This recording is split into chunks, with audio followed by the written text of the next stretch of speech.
Hello movie lovers, hopefully সবাই বেশ ভালো আছেন।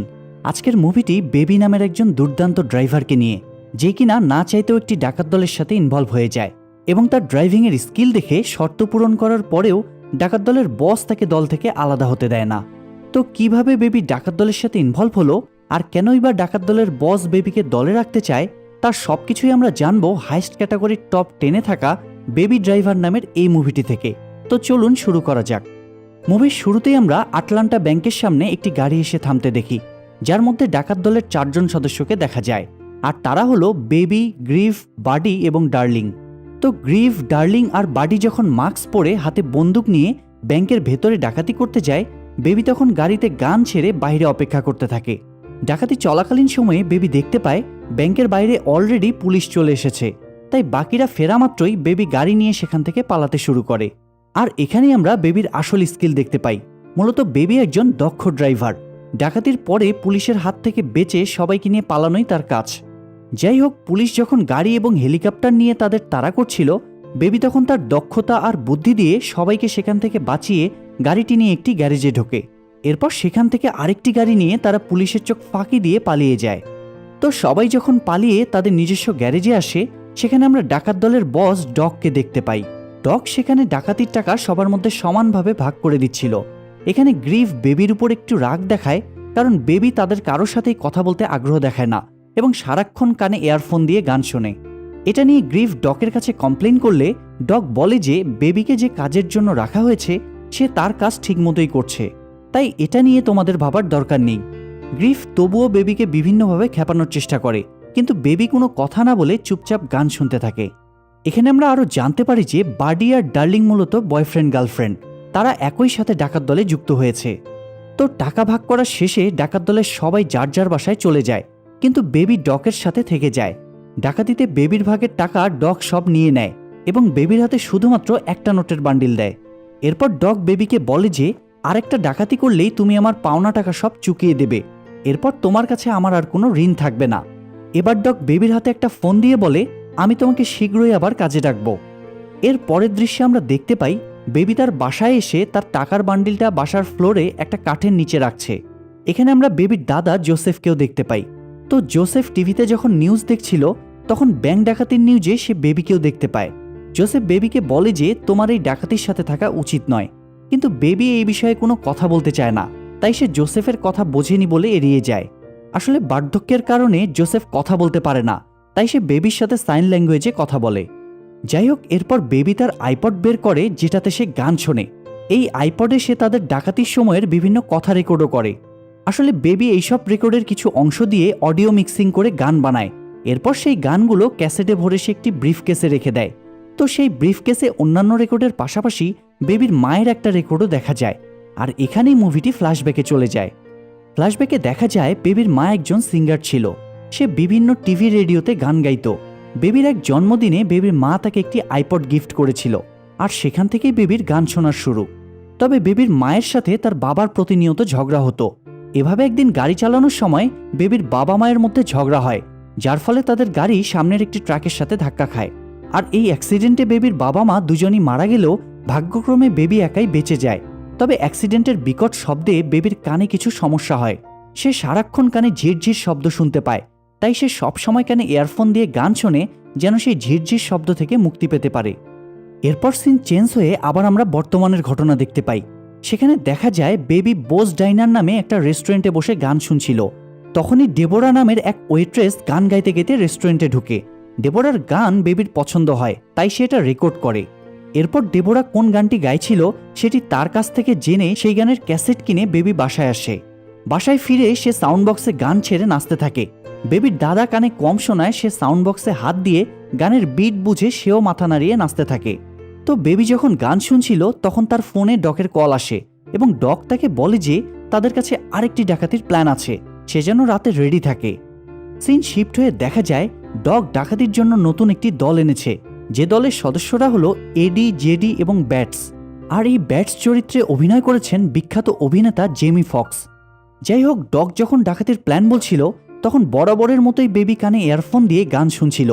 তো এটা দেখে ব্যাটসের সন্দেহ হয় যে বেবি আসলে প্ল্যান শুনছে কিনা, তাই সে এই বিষয়ে ডগকে কমপ্লেইন করে। তখন বেবি সবাইকে অবাক করে দিয়ে ডাকাতির প্ল্যান হুবহু বর্ণনা করে। আসলে বেবি এই পুরো সময় ধরে ডকের ঠোঁট পড়ছিল, তাই কানে ইয়ারফোন থাকা সত্ত্বেও সে বুঝতে পেরেছে যে ডক কি বলছে। এরপর ডাকাতির প্ল্যানের ম্যাপ আঁকার সময় ডক ব্যাটসকে বলে যে সে বেবিকে ছোটবেলা থেকেই চেনে। ছোটবেলায় বেবি একবার ডকের একটি দামি গাড়ি চালাতে গিয়ে সেটি অ্যাক্সিডেন্ট করে ভেঙে ফেলে। তবে সে তখন বেবিকে কিছু বলেনি, কারণ বেবির ড্রাইভিং স্কিল দেখে সে অবাক হয়েছিল। কিন্তু ডক বেবিকে মাফও করে দেয়নি, আর তাই বেবি এখন ডকের হয়ে কাজ করে এবং ডাকাতি করে মূলত সেই গাড়ির টাকাই পরিশোধ করছে। যাই হোক, প্ল্যান মোতাবেক পরদিন তারা একটি অস্ত্রবাহী ট্রাক চুরি করতে যায়, যার মধ্যে প্রচুর টাকা ছিল। তারা যখন গাড়ি থামিয়ে অস্ত্রবাহী ট্রাকটি পর্যবেক্ষণ করছিল, তখন আরেকজন লোককে দেখা যায় তাদের দিকে সন্ধিহান দৃষ্টিতে তাকিয়ে আছে। বেবিকে গাড়িতে রেখে এডি, জেডি আর ব্যাটস মিলে অস্ত্রবাহী ট্রাকের গার্ডকে মেরে সেখান থেকে টাকা নিয়ে আসে। বেবি যখন দেখে যে সেই ট্রাকের গার্ডের লাশ পড়ে আছে, তখন তার মন একটু খারাপ হয়, কারণ বাধ্য হয়ে ডাকাত দলে কাজ করলেও বেবির খুন খারাপই ভালো লাগে না। তো ডাকাতি শেষে যখন বেবি গাড়ি ঘুরিয়ে সেখান থেকে পালাতে নেয়, তখনই সেই লোকটি আরেকটি গাড়ি নিয়ে বেবিদের গাড়িতে ধাক্কা দেয়, যেই লোকটি কিছুক্ষণ আগে তাদের দিকে সন্ধিহান দৃষ্টিতে তাকিয়েছিল। সে বেবিদের গাড়ির দিকে গুলি করে এবং তার গাড়ি নিয়ে বেবিদের তাড়াও করে, কিন্তু বরাবরের মতোই বেবি তার ড্রাইভিং স্কিল দিয়ে সেখান থেকে পালিয়ে যেতে থাকে। তো তাড়া করার এক পর্যায়ে সেই লোকটির গাড়ি বেবিদের গাড়ির একদম সামনে চলে আসে, যার ফলে ব্যাটস সেই লোকটিকে গুলি করার সুযোগ পেয়ে যায়। কিন্তু গুলি করার আগেই বেবি গাড়ি ঘুরিয়ে সেখান থেকে অন্য রাস্তায় নেমে পড়ে। এরপর তারা গাড়ি পাল্টে অন্য আরেকটি গাড়ি নিয়ে পালিয়ে যায়। তবে জেডি এখানে জানায় যে পালানোর সময় সে ভুল করে তার বন্দুক রেখে এসেছে। এটা শুনে ব্যাটস তার উপর খুব রাগ হয়। গ্যারেজে ফেরার পর ব্যাটস বেবিকে জিজ্ঞাসা করে যে সে ইচ্ছে করে ওই লোকটিকে বাঁচিয়েছে কিনা। বেবি তখন অস্বীকার করলেও ব্যাটস তার কথা বিশ্বাস করে না। যাই হোক, ডগ যখন ডাকাতির টাকা ভাগাভাগি করছিল, তখন বেবি সবার জন্য কফি আনতে যায়। কফি নিয়ে ফিরে বেবি দেখে যে জেডি সেখানে নেই। আসলে ডাকাতির সময় ভুল করায় তারা জেডিকে মেরে ফেলেছে। তো টাকা ভাগ করা শেষে এবারও বেবির টাকা ডগ নিয়ে নেয়, আর তার হাতে শুধু একটি নোটের বান্ডিল দেয়। এরপর সে বেবিকে বলে যে তাদের সব লেনদেন ক্লিয়ার, ডকের কাছে বেবির আর কোনো ঋণ নেই। কিন্তু বেবি হঠাৎ লক্ষ্য করে যে পাশে একটি গাড়ির বনেটে রক্ত দেখা যাচ্ছে। ডক তখন বেবিকে বলে সেই গাড়িতে জেডির লাশ আছে, আর যাওয়ার আগে বেবি যেন সেই গাড়িটি নষ্ট করে দিয়ে যায়। বাধ্য হয়ে বেবি গাড়িটি নষ্ট করে দিলেও সেখান থেকে সে খুশি মনে চলে যায়, এই ভেবে যে তার জীবনের কালো অধ্যায় শেষ হয়ে গিয়েছে, সে এখন নিজের মতো করে ভালো থাকবে। তাই যাওয়ার সময় সে ডকের দেওয়া ফোনটাও ফেলে যায়। এরপর বেবি গাড়ি নিয়ে আবার সেই রেস্টুরেন্টে আসে ডেবোরার সাথে দেখা করতে। রেস্টুরেন্টে বসে কথা বলার সময় বেবির নাম শুনে ডেবোরা একটু অবাক হয়। তো ডেবোরার কাজ শেষ হলে সে বেবির সাথে একটা লন্ড্রি শপে যায় এবং তারা গান শুনতে শুনতে একে অন্যের সম্পর্কে জানতে চায়। আসলে ডেবোরা এবং বেবি একে অন্যকে পছন্দ করে ফেলেছে। বাসায় ফিরে যখন বেবি খুশিতে গান ছেড়ে নাচছিল আর নতুন জীবন সেলিব্রেট করার চেষ্টা করছিল, তখন তার দাদা জোসেফ তাকে বলে যে তুমি এখন একটা আসল চাকরি নাও, এতে করে তোমাকে আর কালো টাকা ইনকাম করতে হবে না এবং তুমি সুখেও থাকবে। দাদার কথা মতো বেবি একটা পিৎজা শপে ডেলিভারি বয়ের জব নেয়। পিৎজা ডেলিভারি করে বেবি নিজের কাছে কিছু টাকা জমায়, সেই টাকা দিয়ে ডেবোরার সাথে ডেটে যাবে বলে। কিন্তু যেদিন তারা ডেটে যায় সেদিন বেবি সেই রেস্টুরেন্টে ডগকে আবার দেখতে পায়।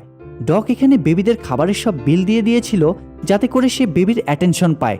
তো বেবি ডগের সাথে দেখা করে জানতে চায় সে কেন আবার এসেছে।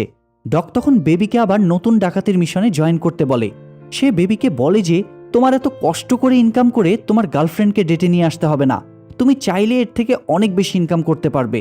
কিন্তু বেবি এখানে ডগের প্রস্তাব ফিরিয়ে দিলে ডগ বেবিকে এই বলে হুমকি দেয় যে সে চাইলে বেবিকে মেরে তাকে পঙ্গু বানিয়ে ফেলতে পারে এবং একই সাথে বেবি যাদের ভালোবাসে ডগ তাদের সবাইকে মেরেও ফেলতে পারে। এটা শুনে বেবি একটু ভয় পায় এবং বাধ্য হয়ে বেবি সেই প্রজেক্টে কাজ করার জন্য রাজি হয়ে যায়।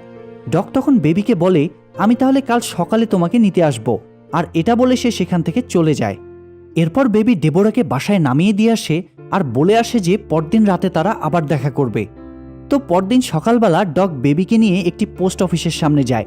সে বেবিকে বলে বর্তমানে মানুষ পোস্ট অফিস নিয়ে খুব একটা ভাবে না, কিন্তু পোস্ট অফিসে এখনও অনেক টাকা এবং জুয়েলারি থাকে। তুমি এখন এই পোস্ট অফিসে যাবে এবং ভিতরে ভালো করে দেখে আসবে সেখানে কতগুলো সিসিটিভি ক্যামেরা আছে, গার্ড আছে কিনা বা কতজন লোক কাজ করে ইত্যাদি। ডগ এখানে বেবির সাথে ছোট একটা বাচ্চাও দিয়ে দেয় যাতে বেবিকে কেউ সন্দেহ না করে। যাই হোক, ভেতরে গিয়ে বেবি সবকিছু গুনার আগে বাচ্চাটাই সবকিছু গুনে ফেলে এবং বেবিকে বলে। এরপর তারা সেখান থেকে কয়েকটা পোস্ট কার্ড কেনে। তো তখন সেখানকার ক্যাশে থাকা মহিলার সাথে তাদের ভাব হয়ে যায় এবং সেই মহিলা বেবির সাথে থাকা বাচ্চাটাকে একটা চকলেটও দেয়। বাইরে এসে বেবি ডগকে সবকিছু বললে ডগ বেবিকে রাতে দেখা করতে বলে এবং তার বাসায় নামিয়ে দিয়ে যায়। তো সেদিন রাতে বেবি আবার তাদের মিটিং প্লেসে আসে।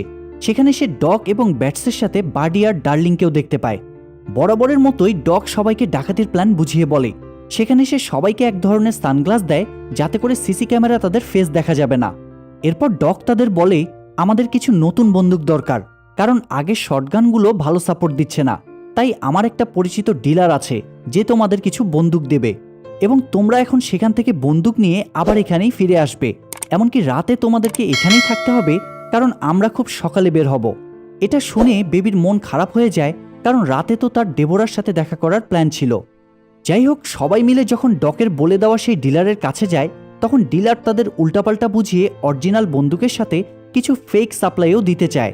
এতে ব্যাটস রেগে যায় এবং তাদের উপর গুলি চালায়। তখন ডিলাররাও ফাইট ব্যাক করলে সেখানে প্রচুর গোলাগুলি শুরু হয়, আর এতে করে ব্যাটসের দলের কেউ মারা না গেলেও ডিলারদের সবাই মারা যায়। এমনকি বন্দুক নিয়ে ফেরার সময় ব্যাটস একটা বোমা দিয়ে ডিলারদের গ্যারেজও উড়িয়ে দিয়ে আসে।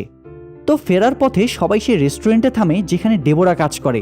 বেবি সেখানে যেতে না চাইলেও বাকিরা তাকে জোর করে নিয়ে যায়। যেহেতু বেবির সাথে দলের বাকিরাও ছিল, তাই রেস্টুরেন্টে ঢুকে বেবি ডেবোরাকে না চেনার অভিনয় করে।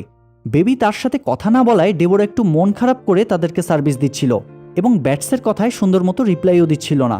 তাই ব্যাটস রেগে গিয়ে ডেবোরাকে গুলি করার জন্য উঠলে বেবি তাকে থামিয়ে দেয়। তবে যাবার সময় বিলের সাথে বেবি ডেবোরাকে একটি চিরকুট দেয় যেখানে লেখা ছিল রাত 2টায় বেবি তার সাথে দেখা করবে। যাই হোক, তারা যখন নিজেদের গ্যারেজে ফিরে আসে তখন তারা দেখে যে ডগ তাদের উপর অনেক রেগে আছে, কারণ ব্যাটসরা যাদের গুলি করে মেরেছে তারা সবাই পুলিশ ছিল। তখন ব্যাটস ডগকে মিথ্যা বলে। সে বলে পুলিশরাই আগে তাদের গুলি করেছে। ডগ এখানে তার কথা খুব একটা বিশ্বাস করে না এবং মিশন ক্যান্সেল করতে চায়। তখন বাকি সবাই ডগকে বোঝানোর চেষ্টা করে যে করেই হোক তারা এই মিশন সফল করবে। ডগ তখন বেবির কাছে তার মতামত জানতে চাইলে বেবিও হ্যাঁ বলে, কিন্তু বেবি এই নিয়ে একটু ভয় পেয়ে যায়, কারণ সে স্বেচ্ছায় এবার ডাকাতি করার জন্য মত প্রকাশ করেছে।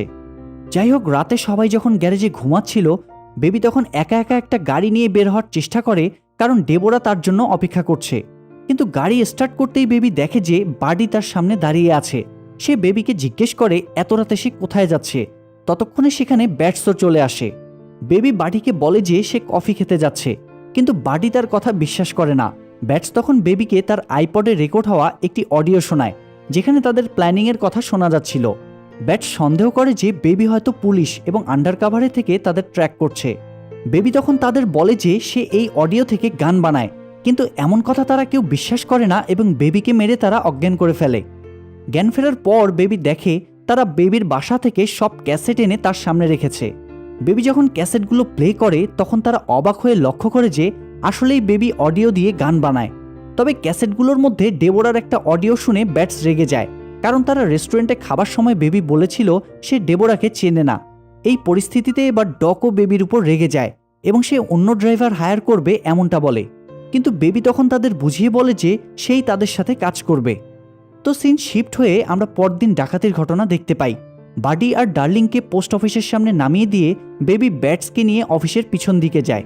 ব্যাটস বন্দুক হাতে নেমে যাওয়ার পর বেবি দেখতে পায় যে পোস্ট অফিসের ক্যাশ কাউন্টারে সেই মহিলা আসছে যার সাথে গতকাল তার দেখা হয়েছিল। বেবি ইশারায় সেই মহিলাকে চলে যেতে বললে সেই মহিলা ভয় পেয়ে পুলিশ ডেকে নিয়ে আসে, আর তখনই ডাকাতি শেষে বাকিরাও সেখানে চলে আসে। পুলিশ দেখা মাত্রই ব্যাটস পুলিশকে গুলি করে মেরে ফেলে এবং গাড়িতে উঠে বেবিকে গাড়ি চালাতে বলে, কিন্তু পুলিশকে গুলি করায় বেবি রাগ হয়ে যায় এবং সে গাড়ি চালাতে চায় না। তাই এক পর্যায়ে ব্যাটস রাগ হয়ে বেবিকে মারতে থাকে এবং গান পয়েন্টে ধরে গাড়ি চালাতে বলে। রাগ হয়ে বেবি তখন সোজা গাড়ির টান দেয়, যার ফলে সামনের একটি ময়লার গাড়িতে থাকা রড গাড়ির সামনের গ্লাস ভেঙে সোজা ব্যাটসের বুকে ঢুকে যায়, আর এখানেই ব্যাটস মারা যায়। এরপর বেবি, বাডি আর ডার্লিং গাড়ি থেকে বের হলে বাডি বেবিকে ধরে জিজ্ঞেস করে সে কেন এমনটা করলো, আর ঠিক তখনই সেখানে পুলিশ চলে আসে। তো পুলিশ দেখে বাডি আর ডার্লিং যখন পুলিশের উপর গুলি করা শুরু করে তখন সেই সুযোগে বেবি সেখান থেকে পালিয়ে যায়। এমনকি পুলিশ ফায়ার ব্যাক করলে বাডি আর ডার্লিংও পালাতে থাকে। দৌড়তে দৌড়তে বেবি একটা সুপার শপে ঢোকে এবং সেখানে নিজের ড্রেস পাল্টায়, কিন্তু তবুও পুলিশ বেবিকে দেখে ফেলে এবং তাড়া করতে থাকে। তাই বেবি শপের কাউন্টার থেকে একটা স্ক্রুড্রাইভার নিয়ে সেখান থেকে পালিয়ে যায়। এরপর সে একটি গাড়ির গ্লাস ভেঙে স্ক্রুড্রাইভার দিয়ে গাড়ির লক খুলে ফেলে। তো লক খুলে বেবি যখন গাড়ি নিয়ে টান দেয় তখনই সামনের একটা ট্রাকের সাথে বেবির গাড়ির ধাক্কা লাগে। বেবি দেখে যে সেই ট্রাকে বাডি আর ডার্লিং বসে আছে, কিন্তু ততক্ষণে পুলিশও সেখানে চলে এসেছে। ডার্লিং তখন দুই হাতে দুইটা অটোমেটিক গান নিয়ে পুলিশের দিকে গুলি করতে থাকলে এক পর্যায়ে পুলিশের কয়েকটা গুলি এসে তার গায়ে লাগে এবং ডার্লিং এখানেই মারা যায়।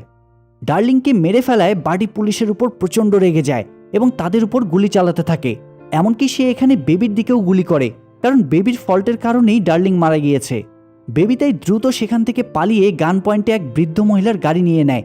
যদিও গাড়ি নিয়ে পালানোর সময় সে ওই মহিলাকে সরি বলে এবং গাড়ি থেকে তার পার্সটা তাকে দিয়ে দেয়। যাই হোক, গাড়ি নিয়ে বেবি তার বাসায় এসে দেখে সবকিছু ছড়িয়ে ছিটিয়ে রাখা। তার দাদা জোসেফকে দেখা যায় একপাশে পড়ে আছে। বেবি তখন তার জমানো সবগুলো টাকা জোসেফের কাছে দিয়ে তাকে অন্য একজনের বাড়ির সামনে রেখে যায় এবং যাওয়ার সময় সে একটি আইপডে জোসেফের হয়ে কিছু কথা রেকর্ড করে দিয়ে রাখে। এরপর জোসেফকে রেখে বেবি সোজা চলে যায় ডেবোরার রেস্টুরেন্টে, কিন্তু সেখানে গিয়ে সে দেখে যে বাডি বন্দুক নিয়ে সেখানে তার জন্য অপেক্ষা করছে। তো বাডি যখন বন্দুক বের করে বেবিকে গুলি করতে যাবে, তখনই সেখানে একজন পুলিশ আসে এবং ডেবোরার কাছ থেকে ওয়াশরুমের চাবি নিয়ে ওয়াশরুমে যায়। আর এই সুযোগে বেবি বাডিকে গুলি করে ডেবোরাকে নিয়ে সেখান থেকে পালিয়ে যায়। রাস্তায় একটা ফোন বুথ থেকে বেবি ডগকে ফোন করলে ডগ কোনো কথা বলতে চায় না, তাই বেবি রাস্তায় আরেকটা গাড়ি হাইজ্যাক করে এবং ডেবোরাকে নিয়ে ডগের কাছে আসে। বেবিকে সামনাসামনি দেখেও ডগ কোনো কথা বলতে চায় না, এমনকি বেবি ডগের কাছে তার রেকর্ডিংগুলো চাইলে ডগ সেগুলো দিতে অস্বীকৃতি জানায়। কিন্তু ডগ যখন দেখে যে বেবির সাথে ডেবোরাও আছে, তখন সে বেবিকে হেল্প করতে রাজি হয়, কারণ ডগ নিজেও একসময় প্রেম করেছিল এবং সে জানে ভালোবাসা হারানো কতটা কষ্টের। যাই হোক, ডগ বেবির হাতে কিছু টাকা দেয় যেন তারা বর্ডার পার হতে পারে, কিন্তু লিফট থেকে নেমে তারা দেখে যে সেই ডিলার টিমের কয়েকজন গান হাতে তাদের দিকে আসছে। ডগ তখন বেবি আর ডেবোরাকে পালিয়ে যেতে বলে আর সেই লোকগুলোকে গুলি করতে থাকে। তবে সেই লোকগুলো ফায়ার ব্যাক করলে কয়েকটা গুলি ডগের গায়ে লাগে। আর ঠিক সেই সময়েই পুলিশের গাড়িতে করে সেখানে বাডি চলে আসে। বাডি গাড়ি দিয়ে ডগকে উড়িয়ে দিয়ে এরপর বেবিদের দিকে আগাতে থাকে। বেবিও তখন একটা গাড়িতে উঠে সেটি দিয়ে বাডির গাড়ি ঠেকানোর চেষ্টা করে। এক পর্যায়ে ধাক্কা দিয়ে বেবি বাডির গাড়ি নিচে ফেলে দেয়, তবে তার আগেই বাডি গাড়ি থেকে নেমে যায়। বেবি পিছনে ঘুরে দেখে যে বাডি তার দিকে বন্দুক তাক করে আছে। যেহেতু বেবির কারণে বাডির ভালোবাসার মানুষ ডার্লিং মারা গিয়েছে, তাই বাডিও বেবির ভালোবাসার জিনিসগুলো নষ্ট করে ফেলতে চায়। সে তাই বেবির দুই কানের কাছে গুলি করে যেন বেবি আর কখনো তার পছন্দের গান শুনতে না পারে। এরপর সে ডেবোরাকে মারতে চাইলে ডেবোরা একটা রড দিয়ে বাডির হাতে আঘাত করে, যার ফলে বাডির হাতে থাকা বন্দুক ছিটকে গিয়ে বেবির কাছে পড়ে। তাই দ্রুত বেবি বন্দুকটি নিয়ে বাডির পায়ে গুলি করে, আর এতে টাল সামলাতে না পেরে বাডি নিচে পড়ে যায় এবং তার গাড়ির ব্লাস্টের সাথে সেও সেখানে মারা যায়। এদিকে কানের কাছে গুলি করায় বেবির কানের কাছে সবকিছু অস্পষ্ট হয়ে আসে এবং এক পর্যায়ে সে জ্ঞান হারায়।